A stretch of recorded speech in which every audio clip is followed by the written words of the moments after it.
आज का क्वेश्चन है right most different bit. Question में दो इनपुट गिवन है m और n।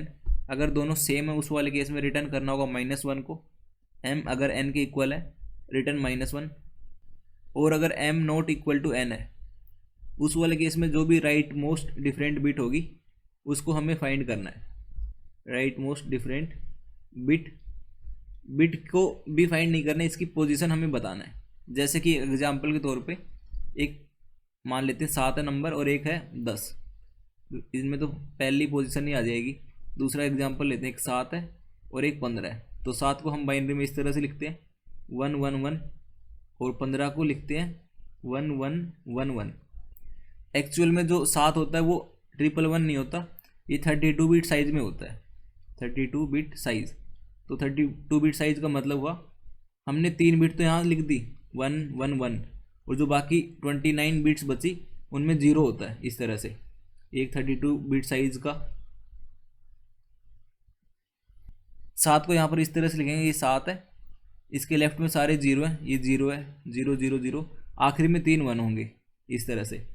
इसी तरह से जो 15 उसको लिखेंगे, इसके लेफ्ट में 0 होंगे, यहाँ से लेके यहाँ तक 0, फिर आखिरी में 4 1, मतलब इस वाले केस में 28 जीरोज़ हैं, यहाँ पर 29 जीरोज़ हैं लेफ्ट साइड में। तो इनमें अगर कंपेयर करवाते हैं आखिरी के बिट्स को, 1 1 1 7 ये है और 15 ये है। राइट साइड से चलेंगे, यहाँ पर 7 की पहली बिट और 15 की पहली बिट सेम है। अगली पे चलेंगे 7 की सेकंड बिट 15 की सेकंड बिट सेम है। आगे चलेंगे 7 की थर्ड बिट 15 की थर्ड बिट सेम है। अब यहाँ पे 7 वाली में 0 होगा इसके अकॉर्डिंग, और 15 में यहाँ पर 1 है, तो 1 और 0 दोनों मैच नहीं कर रहे, दोनों सेम नहीं है। उस वाले केस में यहाँ पर कौन सी वाली पोजीशन पे ये मैच नहीं कर रहे उसको हमें रिटर्न करना पड़ेगा। तो यहाँ पर आंसर आ जाएगा 4। तो यहाँ से 7 और 15 अगर दो नंबर्स दे दी जाए तो इसका आंसर आएगा 4। इसी तरह से अगर 11 और 9 दे दी जाए, 11 को हम लिखते हैं 0 1 0 1 1 और 9 को लिख देते हैं 0 1 0 0 1। तो इसमें पहली बिट दोनों में सेम है, सेकंड बिट है दोनों में डिफरेंट है, तो यहाँ से इसका जो आंसर आएगा वो 2 आएगा। राइट साइड से सेकंड पोजीशन वाली बिट्स हैं वो डिफरेंट है। अगर हमें दो नंबर्स दे दी जाए, एक m और एक n, तो यहाँ पर इस केस में आंसर आएगा 2। इस तरह से इस क्वेश्चन को सोचना है। तो ये आज का क्वेश्चन, आई होप यहाँ तक समझ आ गया होगा। अब इसको अप्रोच कैसे करेंगे वो समझ लेते हैं। इस क्वेश्चन को हम दो डिफरेंट अप्रोच में करेंगे।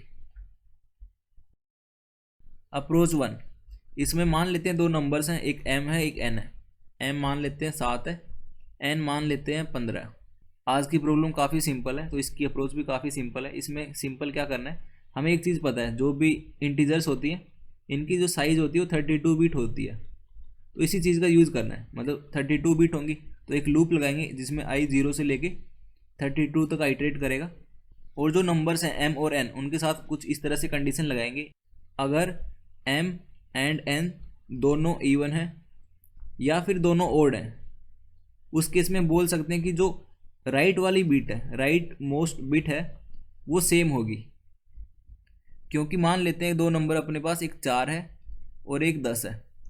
4 को बाइनरी में हम लिखेंगे 1 0 0 और 10 को लिखेंगे 1 0 1 0।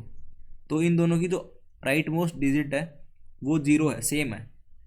हमें एक चीज़ पता है, अगर नंबर ओड है तो उसकी राइट मोस्ट डिजिट 1 होती है, अगर वो इवन होती है तो उसकी राइट मोस्ट डिजिट 0 होती है। तो दो नंबर्स n और m दोनों इवन हैं, एक n है एक m है, दोनों इवन, इसका मतलब दोनों की आखिरी वाली डिजिट बिट है वो 0 होगी। अगर दोनों ओड हैं तो हमें पता है उसकी राइट मोस्ट डिजिट जो भी बिट है वो 1 होगी।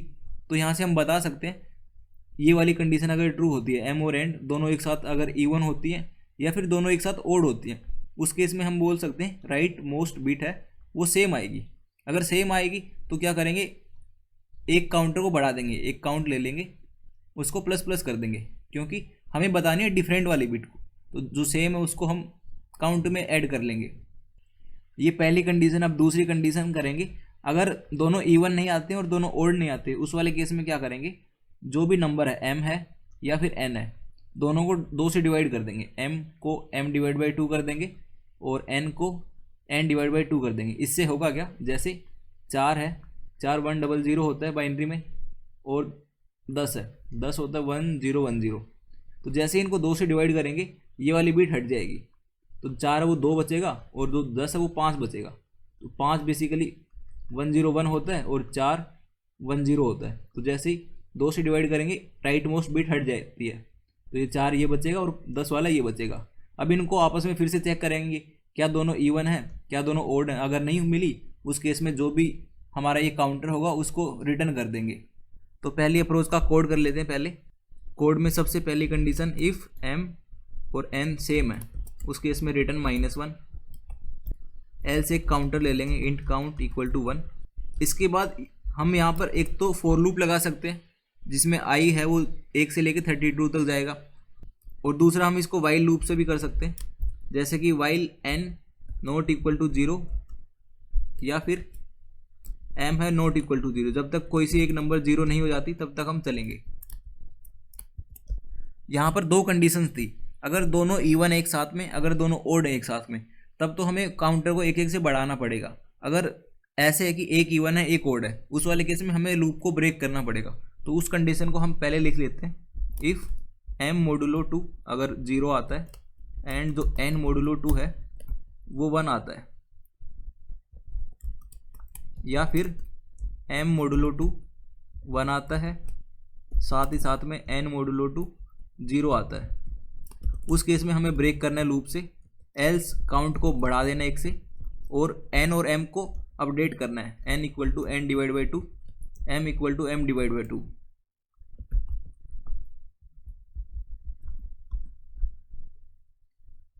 और लूप के बाहर आके रिटर्न करना है काउंट को।